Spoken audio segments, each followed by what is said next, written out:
What do you do after you finalized your currency mix exercise? Now you know perfectly what to hedge, like what is your exposure, what you're afraid of. The next step is to make the forecast for that exposure for the desired period, for the period that you would love to cover via some sort of hedging. Not necessarily by buying derivative instruments, but to some extent be prepared or be protected.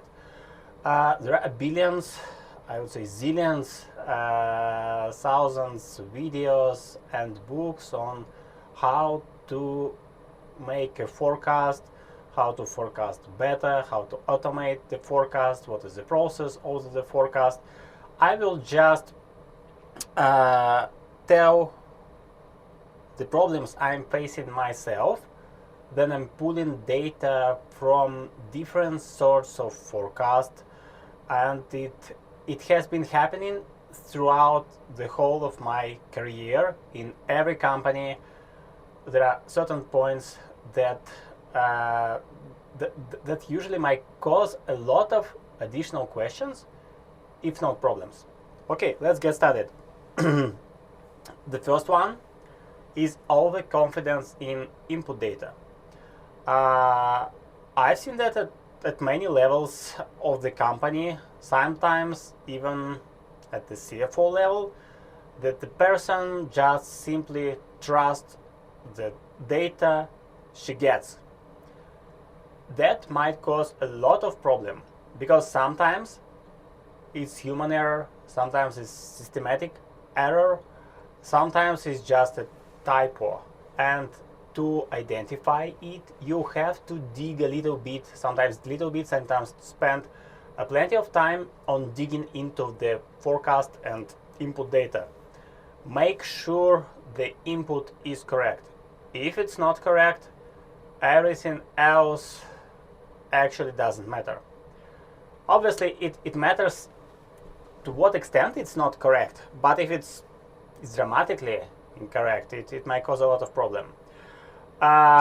So spend time, dig it into the details, spend time speaking to people, understanding the depth of understanding of subject from these people's point of view. It's very important, and when you sit with the person together and spend with him or her a couple of hours, you will have a sense if they know what they're doing. Literally, like, allow this time for interviews, spend plenty of time checking the input data. That's very important. I've seen a lot of crashes in my past because people hadn't checked the data. Okay, my next talking point, I'm facing it a lot as well, is a lack of information. You've checked your input data, all perfect, all correct, you believe in it, everyone believes in it, but there are some uncertainties, especially if the group is big and decision is made at different levels, such as restructuring of the company, flows restructuring. Sometimes it's a tax matter, then the company restructuring the cash flows between the subsidiaries because of different tax questions. Change in payment currency, that also might be the case. How to say here, again, you cannot do your hedging exercise in isolation, only within finance department. You have to go to business, you have to understand the broader picture, and for smaller companies it might mean you have to go to the board of directors, because sometimes information is sensitive, it's closed from the public and from the any employees of the company, and in that case they know better. Okay, segregation of duties into the process. This is the third one. And for the segregation of duties, at least two people have to check the model, your hedging model. So two people have to understand what is the risk, if all formulas are correct, if understanding is correct, if all interviews have been made. All these points have to be double checked. And this is common sense, sorry, but I've seen that in my past, that people fail out of these simple things not done properly.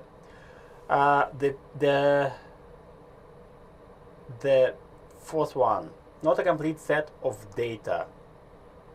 Again, it's all about data.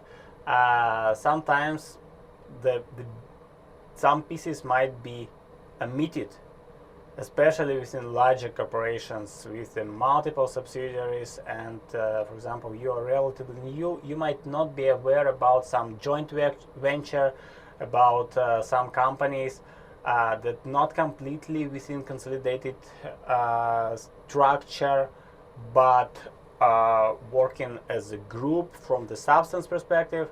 Again, speak to as many people as possible to have a sense of what's going on in business. I love this one. Fifth one, people providing you information in a rush. By any means, avoid situation when you need to do anything, not only for hedging, but anything in your life, in your work, in rush. Normally, it turns out to be a failure. Like, it's just the history, it's just the reality. Better to be prepared. Be wise, prepare in advance, and exercise properly. Like, that's the message here. Lack of trust and open communication. This is for more bureaucratic companies. I've seen that in the beginning of my career. Then you have these old structures, then department kind of fight against each other. They try not to disclose all information for any reasons, because of competition, because of they want to look better in eyes of management, like anything. How to avoid? Go the highest level possible to understand broader picture. Again, it's all about understanding and asymmetry of information. How to fight asymmetry of information? Speak to as many people as possible. Find as many resources as possible to have a clear picture. Ask, redo yourself 2-3 times, and ask your team to redo 2-3 times. I found it very powerful exercise. I'm asking my team not only do it and double check it, but also redo it. And sometimes if it's not the model for the days, we are sitting together and we redo it together from the scratch. And often results might vary. 8.1. Boring stuff goes first. The fun stuff is to buy the contract. It's energizing to trade it, especially if the rates, if you treat the rate as very favorable, it drives you. But the boring stuff is more important. Preparation is boring stuff, but without proper preparation, you will never do good job in hedging. Hedging is not trading. It's all about thoughtful process. It's all about thoughtful preparation.